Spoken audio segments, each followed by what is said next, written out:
What's your profession's most interesting fact or secret?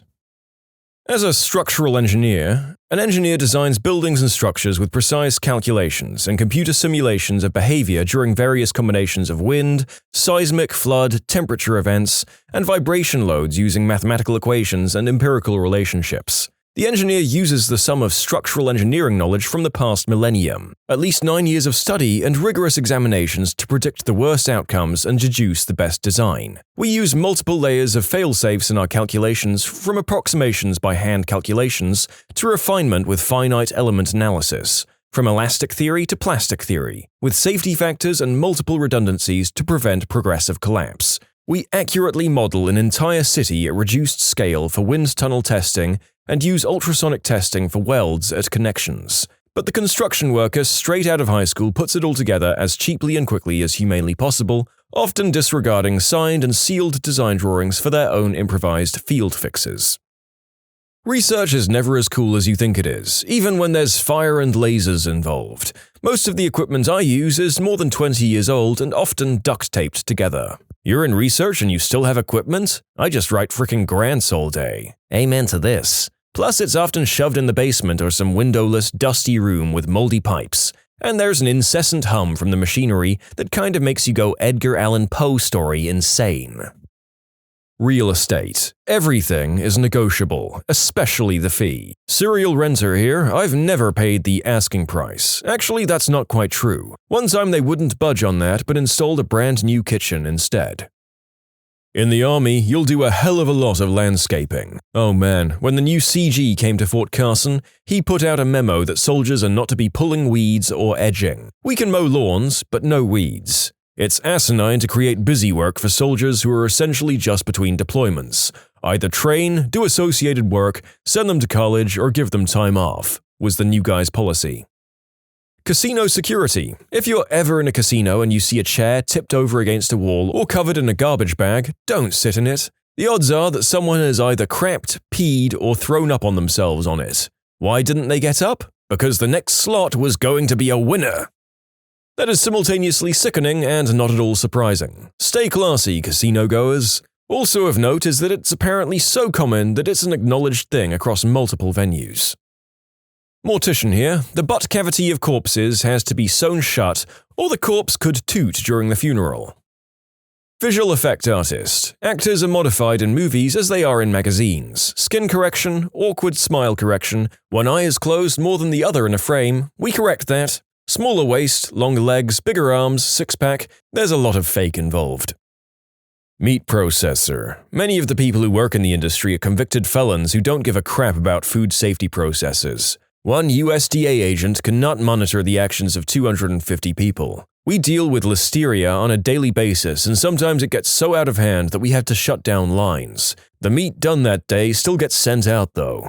The most terrifying story in this group goes to you, my friend. I used to work in a meat department in a grocery store. My supervisor had a skid of 100 vacuum-sealed packs of pea-meal bacon. She'd over-ordered. There was a milky white liquid in the packages because the bacon expired 2 weeks ago. She asked me to take the bacon out of the vacuum seal, cut them, put them on trays, wrap them, price them, and put the expiry date for 5 days away. I quit my job, reported to the head office, and left. This same manager also asked me to take expired chicken wings, put them in a sink with diluted bleach in it, let them soak, rinse them, and retrade them with a new expiration date. Oh, and if your frozen meat looks freezer burnt, it's because A, some idiot kid left the skid out on the floor all night and put it in the freezers the next day. B, it's old. Or C, the bunker or freezer stopped working but was up and running again the next day. I'm now a vegan after working there. In conclusion, meat manager wanted me to sell bacon that expired 2 weeks before and sell expired chicken wings that were left in a tub of diluted bleach. Nom nom. All help desks are really just masters of Google. I worked at a children's hospital. When a young person dies, the bodies are transported to the morgue in stretchers disguised as what appears to be tall, covered mobile linen racks. This is done in order to not distress parents of other patients. If the person moving the rack's hands are uncovered, it's actually bed linens. However, if they're wearing latex gloves, well, you know. I worked at an amusement park. The ride operators that you trust so dearly with your lives and checking your restraints are mostly kids who do nothing, and their main job is to count how many people are on the ride. I had a chest restraint actually come unlocked when I checked it once, and my coworker tried to convince me to run the ride anyway. I'm a professor at a large university. Most days, I don't feel like an expert at all. Welcome to academia, world-class specialists with inflated senses of inferiority. Disability insurance. We hire private investigators to videotape people and hunt around for them online all the gosh darn time if they're suspected of fraud. I can't count the number of videos I've seen of people dancing at nightclubs and posting on Meetup begging for a cross-country ski partner while they're claiming they're in too much pain to do their desk jobs and collecting huge disability checks. I have no pity either. People like that make it much harder for people with actual problems to get the benefits they require to get better, which is heartbreaking. I'm a debt collector. We can settle for pretty much anything. What's the best way to get the lowest possible settlement? I don't know anything about first-party collections, so this advice is only for charged-off debt that has either been A. Sold out to a debt buyer who divvies it out among their law offices or collection offices, or B. Sent to a collection agency as a portfolio. Find out the age of your debt. If it's brand new, same month, they'll take anything to liquidate for that month. Aim for 50%. I've been given 42% as my lowest possible percentage. The older it gets, the lower you should aim. If this debt has been passed through about 3 agencies, start super low. I'm talking 10 cents on the dollar, especially if your debt is 5 digits. If you've been sued, then it gets trickier. Find out the status of your debt. Small claims or county civil, arbitration, just sued, judgment recently awarded, judgment awarded 5 years ago. Are they executing yet? Garnishment, bank levy, writs of execution. Go from there. Find out if you're exempt from any execution of payment. If you are, start crazy low because they can't do crap to you. If you aren't, be nice and work something out as soon as possible. Start at 50%. If it's an arbitration, offer 10 cents on the dollar, and if they don't meet you somewhere reasonable, get an attorney because you can fight this. Never be afraid to walk away, but always do it as nicely as possible. If you run into a butthole who claims he or she is the only person you can speak to, he or she is lying. Ask for a supervisor. Be nice. Don't let him or her provoke you. Call at the end of the month. If you can pay that day, call on the last business day of the month, and you'll get a great deal. Start super low, way lower than you actually have. I think that's basic negotiation. Once you've come to an agreement, get it in writing before paying, and pay by verified funds if possible. Credit card, cashier's check, money order, Western Union. Make sure you have easy access to a fax machine and email, and for God's sake, get a letter with all the account numbers. Original creditor account number as well as the in-house account number for the collection agency or law firm, with a signature stating that your account is closed. Keep that crap forever and ever. By the way, if you save $600 or more in principal or charge-off amount, then you'll be sent a 1099 at the end of the year. I've had people settle debts that are like $10K, and $6K of that is the charge-off amount. They settle for $3K and get a $3K 1099 that they have to pay taxes on as income. Take this with a grain of salt and confer with your tax preparer or whatever before accepting it as fact. I'm a lifeguard. I've seen a lot of kids get certified that would probably fall apart if a real emergency occurred while they were on duty. I'm also a lifeguard and also definitely one of these kids. Luckily, I don't think anyone has gone in the pool I watch for 3 years. I'd never thought about this, but it makes complete sense. This is a job that might often have teens or other people between jobs applying. Also, it's made me realize that a lot of American TV shows featuring teens normally has at least one who works a summer job as a lifeguard.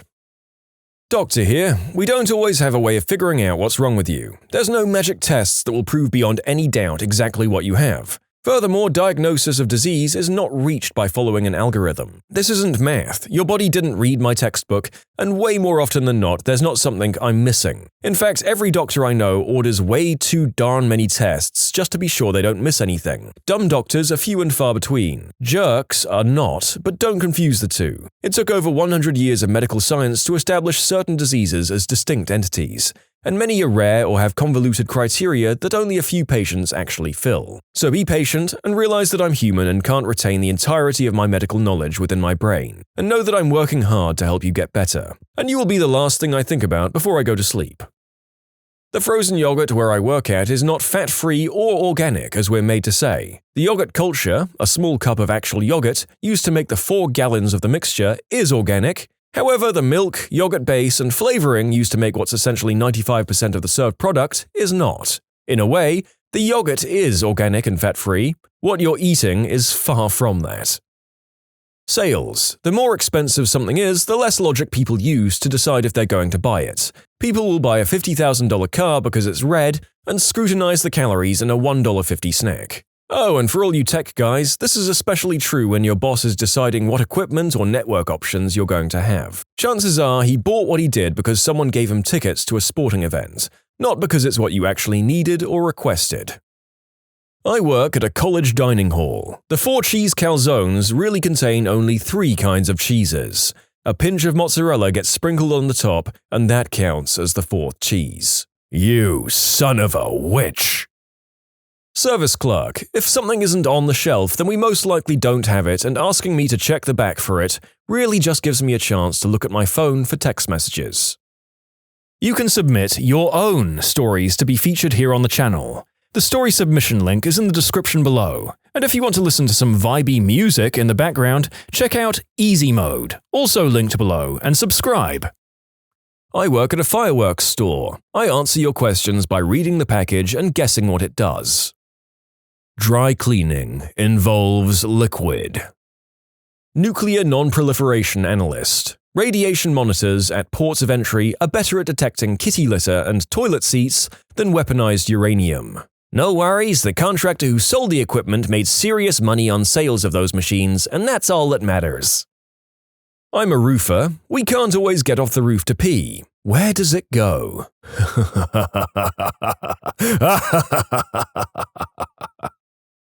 Firefighter. People actually die so quick from one breath of superheated air that they can remain standing up.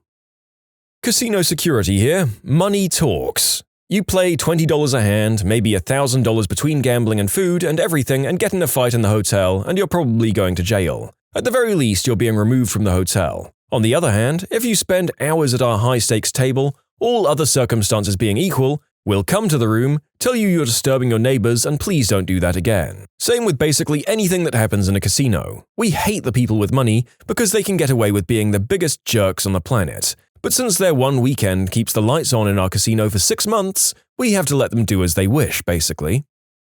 Orchestral musician. We fake a lot of that crap up there on stage. If you tilt your violin, you can go into overdrive to recover after missing too many notes.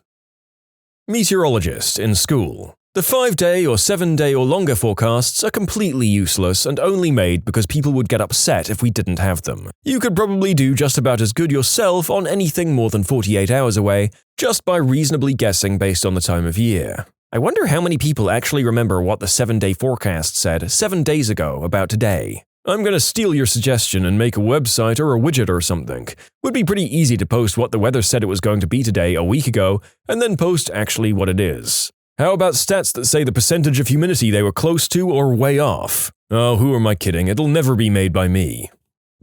Sushi chef. Ahi tuna is actually just yellowfin tuna. It's the lowest quality sushi-grade tuna you can get. People come in all the time and ask if we have ahi, then scoff when we say that we carry big eye and bluefin, which is the highest grade you can get. And if I tell them that, they think I'm trying to pull one over on them. Other insights? Ask the chef when they get their fish delivered. Try to come in on the days close to that. If it's nearing the end of the week, you're getting the older fish. Not really any dirty secrets, at least in my restaurant we're reasonably clean. Spicy tuna is usually made from older tuna that's still okay to eat raw but maybe changing color or developing an off taste. I thought it was common practice for sushi joints to get their fish delivered fresh every day. At least that's how it is at the places I frequent in California. Unless they're right on the coast, they're full of crap. Most places get it twice a week. And here was the narrator hoping to learn the secrets of whatever the chefs are shouting at us whenever we walk in the door. Yes, I know I could just Google it. Yes, I know it's probably not as exciting as I think. Let me live in childish wonder, people. Cupcake bakery. Contrary to popular belief, freezing cupcakes actually makes the cake more moist than the freshly baked cupcakes. In fact, we don't sell any cupcakes that were baked that day because they just aren't as moist as the ones that have been in our walk-in overnight. Comedy writer. It takes a team of people to make your favorite people look brilliant. I recently learned that comedy writers compose anecdotes for guests on late-night talk shows like Letterman and Fallon. It's obvious once you know this, but I'm embarrassed to say that I had no idea this occurred. Federal economist. If you call any of my agency's data helplines, you'll be connected with an actual economist to answer your questions. I've found that most statistical agencies are the same way. My company has a piece of software, hosted by us, in which the usernames and passwords are meaningless. It uses a long unencrypted number. When the customers call and ask us to change their username or password, we tell them to hold on, clack the keyboard a bit, and then tell them they're all set. High school English teacher. I wish we could skip through a lot of the required texts too, but I hope my annoying enthusiasm will get us all through alive. I also answer more questions about grammar from other English teachers than from my students. I think the only reason they ask me is because they know I'm a freelancer on the side, so write more often than they do. Vet tech. If it seems like your pet has spent an unusually long amount of time in the back, it might be because we think it's extra cute and are petting it and playing with it or taking it around for all the employees to fawn over. For any skeptics, obviously there are many reasons why we've had your pet a little longer than usual, but this is definitely one of them, and it's my favorite. Nurse here. In nursing homes, we do every disgusting thing. Creams for your downstairs area? Yep. Suppositories? Yep. Putting your eggplant in a urinal and then holding it there so you can pee? Of course. We do all these things for the human body on a regular basis and we rarely get thanked for it. So please be nice. Also, a little added extra from my years as a hotel front desk agent, we can see the titles of all the adult flicks you watch and how long you did that for. So if you come down to the front desk and play it like it was a mistake, I'll know you watched F My Randy Wife for 47 minutes, and it will be very awkward. Catalyst synthesis chemist. The stuff I produce can make 20 tons of polypropylene from 1 gram of my material. Always blows my mind. Industrial engineer. Your company's processes are always going to have room for improvement because we need the work. Environmental scientist. Water from a municipal water source is just as or more sanitary than bottled water. Marketing and PR. Most of the magazine articles you read are influenced by the advertising dollars spent or the schmoozing by the PR pros. A human body cannot be completely consumed in a fire. I'm referring to most fires. Thermite reactions and lava pits might do the trick. I'm writing this down for future use. Don't dispose of bodies in fire. Got it. Adult store employee. Is that really a profession? Not really, no. But many of our toys are pretty much the same item in different packaging. A company will have different lines of toys that are really the same darn toys in different boxes. I'm a male massage therapist. If you get a stiff rod on my table and ask me to fix it, I'll deliver a quick chop or 3 to your upper inner thigh. It will reflexively disappear, and your berries will try to hide inside your pelvis. Fixed. It helps set the tone if some gross old man decides to press his chances. Hasn't happened in years, though. Athletes are refreshingly different from the general population. NASA intern. Most of the corrections to rocket blueprints are done in MS Paint. Chef. If you liked my first course, you'll usually get a larger dessert portion. Therapist. Most people get into the field as a result of their own personal struggles or messed up families. As a field, we're probably the most effed up. It's true, therapists aren't actually the perfect, stable people that a lot of us picture them to be. Most of them are just as messed up as the rest of us and have the training and emotional distance from their clients to be objective and help find and solve the problem. Advertising copywriter. There's very little manipulation or psychology involved. 99% of the time, it's just guys in a room talking about funny crap and then writing it down. Then, the account people retroactively justify to the client why it makes sense with a bunch of fancy science. But believe me, there's very little "this will trick them" going on in the writing room. Recruitment. Racism and ageism is a hell of a lot more prevalent than you'd believe. Your credit score affects insurance premiums. You know those fancy defense lawyers or public defenders you hire? Yeah, the DA knows them better than you do. When you aren't in the room, they'll tell jokes, and those jokes are about you. As a defense lawyer, I can say that this is somewhat true, but that doesn't mean that we're not doing the best we can for you. Sometimes that camaraderie can help you get a better deal. Lawyers, in my experience, are like athletes. Off the court, we may be friends, but when we get down to business, it's a nothing personal, no holds barred, free-for-all. Aerospace engineer. Every aircraft you've ever flown in has hundreds of cracks, dents, and just plain broken parts, even if it's brand new. On the plus side, we do design for that. A crack can grow to 3 feet on a 737 between inspections before it becomes a serious problem. For a good example of aerospace fail-safe design, see the recent Southwest 737 incident. It's a perfect example of how we design crack propagation to stop before it endangers the aircraft. Computer programmer. We were never actually trained on how to make your printer work. IT technician. There's a 75% chance I used Google to solve your problems. If only you knew how to do it yourself, you could have saved yourself $100. Alright, I'm a little late to this party, but I'm a radio DJ and I just want to shout this so everyone knows. People actually freaking love Nickelback. We get maybe 2 to 3 calls a day asking for some obscure cover some indie band did, and the rest are just all requests for that crap you complain about hearing too often. Listeners absolutely cannot get enough Nickelback, Linkin Park, Green Day, and others. It's mind-boggling. The reason Photograph is on the radio so gosh darn much is because people keep requesting it. It's not my fault. When you subscribe, make sure to hit the bell to turn on notifications. Put the playlist on in the background to finish listening to all the stories, or if you want some vibey music to put on in the background, check out easymode.